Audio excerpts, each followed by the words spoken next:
शेतकऱ्यांच्या खात्यावर पुढील 15 मिनिटांमध्ये पीक विम्याची रक्कम जमा होणार आहे। कोणत्या सालची ही रक्कम आहे, खरीपाची आहे का रब्बीची आहे, ही संपूर्ण अपडेट जी आहे ती व्हिडिओच्या माध्यमातून आपल्याला पाहायला मिळणार आहे।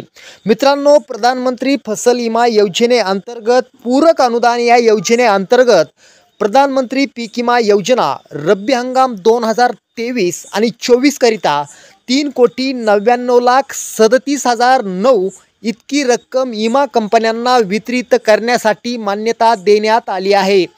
त्यानुसार संबंधित शेतकऱ्यांना रब्बी पीक विम्याचा हप्ता मिळणार आहे। रब्बी हंगाम 2023 मधील पीक विमा हप्ता वितरित करण्यास शासनाने मान्यता दिली आहे। यानुसार 6 विमा कंपन्यांच्या माध्यमातून शेतकऱ्यांना हे पैसे वितरित केले जाणार आहेत।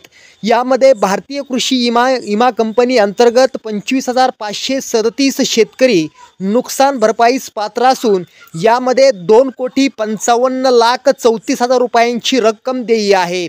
तर चोलामंडलम MS या कंपनी अंतर्गत 1,295 शेतकरी नुकसान भरपाईस पात्र असून यामध्ये 1,29,05,000 रुपयांची रक्कम देय आहे।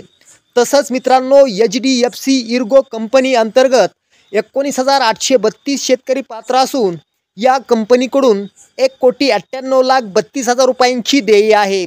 तसंच मित्रांनो, ICICI लोम्बार्ड या कंपनी अंतर्गत 82 शेतकरी पात्र असून या कंपनीकडून 82,000 रुपयांची देय आहे। तसंच ओरिएंटल इन्शुरन्स कंपनी अंतर्गत 24,458 शेतकरी पात्र असून या शेतकऱ्यांना 2,44,58,000 रुपयांची रक्कम देय आहे। तसंच मित्रांनो, रिलायन्स कंपनी अंतर्गत 4,687 शेतकरी पात्र असून या शेतकऱ्यांना 46,87,000 रुपयांची रक्कम देय आहे।